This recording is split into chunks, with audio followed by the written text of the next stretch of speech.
السلام علیکم فرینڈز، آپ دیکھ رہے ہیں the info T V YouTube channel. آج کی اس ویڈیو میں آپ کو بتانے لگا ہوں جنت کے پھل انار سے حاصل ہونے والے حیرت انگیز فوائد کے بارے میں۔ ویڈیو شروع کرنے سے پہلے آپ ہمارے چینل کو سبسکرائب کر دیں، ویڈیو کو لائک کرنا ہے، شیئر کرنا اور زیادہ سے زیادہ اس کو کمنٹ کرنے ہیں اور آپ نے بتانا ہے کہ آپ کو ویڈیو کیسی لگی۔ چلیں ویڈیو سٹارٹ کرتے ہیں۔ یوں تو کئی پھل ہیں جن میں غذائیت کے خزانے پوشیدہ ہیں، لیکن انار ایک ایسا حیرت انگیز پھل ہے جسے خوش ذائقہ دوا کہا جائے تو غلط نہیں ہوگا۔ انار کا ذکر قرآن کریم میں بھی آیا ہے اور اسے جنت کا پھل کہا جاتا ہے۔ انار کے ایک ایک دانے میں علاج ہے اور اس کے چھلکے سے بھی حیرت انگیز فوائد حاصل ہوتے ہیں۔ جرنل آف ڈرمیٹولوجی میں شائع ہونے والی ایک رپورٹ کے مطابق انار کھانے سے جلد کے سرطان کی دوا اہم قسم سے بچاؤ ممکن ہے۔ اگر کینسر سے بچنا چاہتے ہیں تو اس کے دانوں کے ساتھ ساتھ اس کے چھلکوں کا بھی استعمال نہایت ضروری ہے، چاہے تو جس میں ملائیں یا اس کو اسموتھی میں پیس کر بھی ملایا جا سکتا ہے۔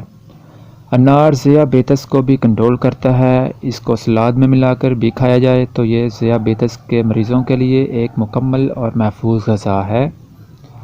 انار گردوں کو صحت مند اور توانا رکھتا ہے۔ ایک تحقیق کے مطابق انار کے عرق سے گردوں کی پتھری تک کا علاج ہوتا ہے اور پانی کی کمی کو بھی دور کرتا ہے۔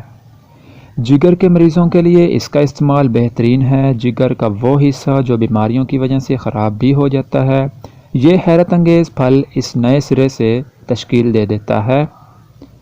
انار بھولنے کی مرض یعنی الزائمر کے بڑھنے کی رفتار کو کم کر دیتا ہے اور ایک تجربے میں یہ ثابت ہوا کہ اس کے استعمال کے بعد دماغ میں ایمائیلوڈیکل پلاک نمایاں طور پر کم جمع ہوتا ہے جو دماغی سرگرمیوں کو کمزور کرتا ہے۔ یوں انار کے استعمال سے دماغ بھی صحیح انداز میں کام کرتا ہے۔ انار کے چھلکے سے تیل بھی بنائے جاتے ہیں جو جوڑوں کے درد سے لے کر سر کے مختلف مسائل کا حل بھی ہیں۔ اس کے چھلکوں کو تیل میں ملا کر اگر پکایا جائے اور پھر چھان کر ٹھنڈا کر کے سر میں لگایا جائے تو بال بھی رنگے جا سکتے ہیں اور ساتھ ہی بالوں کے دو منہ بھی ختم ہوتے ہیں۔ حاملہ خواتین کے لیے انار ایک بہترین اور مکمل غذا ہے جس میں آئرن ان کو ہی نہیں بلکہ آنے والے بچے کو بھی بہت ساری بیماریوں سے بچاتا ہے، خون بناتا ہے اور ڈلیوری میں آسانیاں پیدا کرتا ہے۔ حکیم اور طبیب اس پھل کو باقاعدہ دواؤں میں استعمال کرتے ہیں جن سے بار بار حمل کا ضائع ہو جانا جیسی تکلیف کا بھی علاج ممکن ہے۔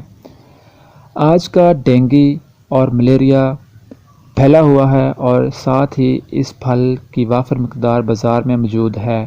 کیا آپ اس بات کا اندازہ لگا سکتے ہیں کہ اگر اللہ کی طرف سے دنیا میں بیماری آتی ہے تو اس کا علاج بھی موجود ہوتا ہے۔ یہ پھل ملیریا اور ڈینگی کے مریضوں کے لیے شفا ہے۔ موسم کے پھل کو نہ صرف کھائیں بلکہ اس سے ہونے والے فوائد کو بھی آزمائیں۔ Thank you so much.